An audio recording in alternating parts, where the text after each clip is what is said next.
Back to news. Panchayat ఎన్నికల్లో Congress party అభ్యర్థులు అత్యధిక సంఖ్యలో విజయం సాధించడం ఖాయమని నల్గొండ జిల్లా పున్నా కైలాష్ నేత అన్నారు.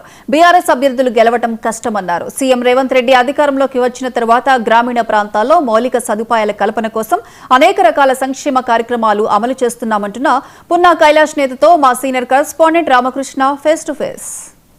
తెలంగాణ రాష్ట్రంలో పంచాయతీ కొరకు సర్వం సిద్ధమైంది. రేపు జరగబోయేటటువంటి తొలి విడత ఎన్నికల్లో భాగంగా అన్ని ఏర్పాట్లు పూర్తి చేసినప్పటికీ అధికార పార్టీతో పాటుగా బీఆర్ఎస్ అదేవిధంగా బీజేపీ పార్టీలు కూడా నువ్వా నేను అన్నట్టుగా గ్రామీణ ప్రాంతాల్లో పోటీ పడుతున్న పరిస్థితి ఉంది. రాజకీయాలకు అతీతంగా ఎన్నికలు జరగాలని చెప్పినప్పటికీ అనేక ప్రాంతాల్లో బీజేపీ కాంగ్రెస్ కూడా బలపరిచిన అభ్యర్థులు పెద్ద సంఖ్యలో కూడా పోటీలు నిలిచిన పరిస్థితి. దీనికి సంబంధించి అంటే పంచాయతీ ఎన్నికల్లో అసలు కాంగ్రెస్ పార్టీ అభ్యర్థులు కావచ్చు, కాంగ్రెస్ పార్టీ పరిస్థితి ఏ రకంగా ఉందని తెలుసుకుంది. మనతో పాటు కాంగ్రెస్ పార్టీ జిల్లా అధ్యక్షుడు పున్నా కైలాష్ నేత ఉన్నారు, అని తెలుసుకుందాం. చెప్పండి, ప్రధానంగా గ్రామ పంచాయతీ ఎన్నికల్లో కాంగ్రెస్ పార్టీకి సంబంధించి పరిస్థితి ఎలా ఉంది? ప్రచారం కావచ్చు, రేపు జరగబోయే ఎన్నికలకు కావచ్చు, ఏ రకమైనటువంటి పరిస్థితులు ఉండే అవకాశం ఉంది? రామకృష్ణ గారు, ముందుగా 99 ఛానల్ వారికి నమస్కారం. నల్గొండ జిల్లాలో కాంగ్రెస్ పార్టీకి ఎదురు లేదు, మాకు తిరుగులేదు. 6 ఎమ్మెల్యేలు ఉన్నాం, 2 ఎంపీలు ఉన్నాం. అదేవిధంగా గత చరిత్ర చూస్తే కూడా బీఆర్ఎస్ ఉన్నప్పుడు కూడా ఎంపీటీసీ, జెడ్పీటీసీ, అదేవిధంగా మున్సిపాలిటీలలో, గ్రామ పంచాయతీలో తిరుగులేని ఆధిక్యంలో ఉన్నాం. ఇవాళ తెలంగాణ రాష్ట్ర ముఖ్యమంత్రి గారు చేసినటువంటి సంక్షేమ అభివృద్ధి కార్యక్రమాలు, ఈ జిల్లాలో ఉన్నటువంటి ఉద్దండులైనటువంటి రాజకీయ నాయకుల యొక్క అండదండలతో కాంగ్రెస్ పార్టీ అద్భుతమైన విజయం సాధించబోతుంది.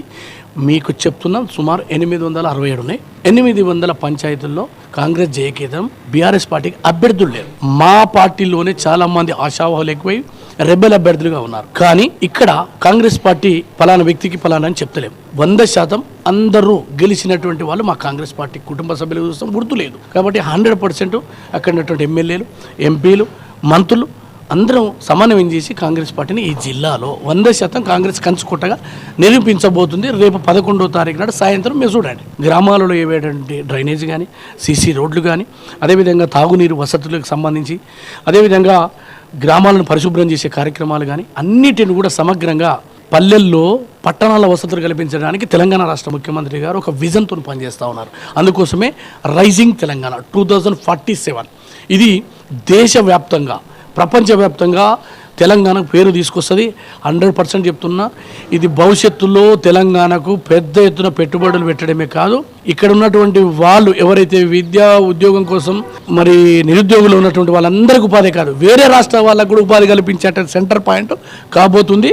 చైనాని తలదన్నే విధంగా ఇవాళ రాష్ట్ర ముఖ్యమంత్రి గారు తీసుకున్నటువంటి ఈ నిర్ణయం వల్ల 100% నేను చెప్తున్నా, తెలంగాణ నవ్వుతో నవభవిష్యత్తుగా వెలుగొందబోతా ఉంది. సో ఫైనల్గా చెప్పండి, అనేక ప్రాంతాల్లో సర్పంచ్లకు సంబంధించి వేలంపాటలు నిర్వహించుకుంటున్న పరిస్థితి ఉంది. ఈ విధానం అంటే ఇదే విధంగా కంటిన్యూ అయితే ధనవంతులు మాత్రమే ప్రజాప్రతినిధులుగా అయ్యే పరిస్థితి ఉన్న పరిస్థితుల్లో దీన్ని ఎట్లా అంటే ఏ రకంగా చూస్తారు? దీన్ని ఎట్లా ప్రజలకు అర్థమయ్యే విధంగా వివరించబోతారు?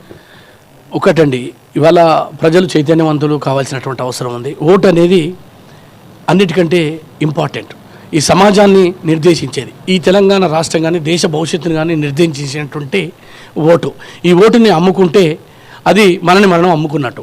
అభివృద్ధిని చూసి ఓటేయాలి, వ్యక్తిత్వాన్ని చూసి ఓటేయాలి. ప్రజల కోసం పనిచేసేటువంటి వాడిని ఎన్నుకుంటే తప్పకుండా మీకోసం పనిచేస్తాడు. ఇలా ఓటుతోటి మరి ప్రజలు కొంటే మళ్ళీ వారు గ్రామాలను అమ్ముతారు, రాష్ట్రాన్ని అమ్ముతారు. కాబట్టి నేను దయచేసి ఒక మాట మనవి చేస్తా ఉన్నా, ప్రజలకు మంచి చేసేటువంటి వాళ్ళు కుల మత వర్గాలకు అతీతంగా ప్రజలని కాపాడుకునే, కంటికి కనురెప్పలా కాపాడుకునేటువంటి వ్యక్తిని ఎన్నుకోండి. రాష్ట్ర ప్రభుత్వాన్ని దీవించండి. రాష్ట్ర ప్రభుత్వం ద్వారా వచ్చేటువంటి నిధులని గ్రామీణ ప్రాంతాల్లో మరి అభివృద్ధి చేయడానికి అవకాశం ఉంటుంది. ప్రభుత్వం ఇంకా 3 సంవత్సరాలే కాదు, 2029లో తెలంగాణ రాష్ట్ర ముఖ్యమంత్రి గారు చేసినటువంటి సంక్షేమ కార్యక్రమాలతోటి మళ్ళీ అధికారంలోకి వస్తాం. కాబట్టి ప్రజలు దృష్టితోటి ఆలోచన చేసి సమాజాన్ని మరింత అభివృద్ధి చేయడానికి మీరు ఖచ్చితంగా ఓటు వేయండి. ఓటు వేయకుండా నిర్లక్ష్యం వద్దు. దయచేసి మద్యానికో మాంసానికో వద్దు, అభివృద్ధికి ఓటేయండి, సంక్షేమ పథకాలకు ఓటేయండి. అదేవిధంగా గ్రామాలలో వేలంపాట జరుగుతూ ఉంది. ఇది పూర్తిగా రాజ్యాంగ విరుద్ధం, చట్ట విరుద్ధం. 100% ఎన్నికలు జరగవలసిందే. ఎన్నికల్లో ప్రజలు మన్నను పొందవలసిందే. ప్రజలకు ఏం చేస్తామో, ప్రజల అభివృద్ధి కొరకు ఏం చేస్తామో అడగాలి తప్ప ఓట్లని సంతల్లో పశువులు లెక్క, లేకపోతే ఊరిని నేను గొడ్లను ఉన్నట్టు కొంటా అంటే అది చెల్లదు. దీన్ని అంతా కూడా సమాజం అంతా కూడా చదువుకున్న వాళ్ళందరం కూడా వ్యతిరేకించాలని ఈ సందర్భంగా మనవి చేస్తూ మరొక్కసారి ఈ రాష్ట్రంలో రేవంత్ రెడ్డి గారి నాయకత్వంలో ప్రభుత్వము 2029లో 100 సీట్లతోనే విజయ దుంబి మోగించబోతున్నాం.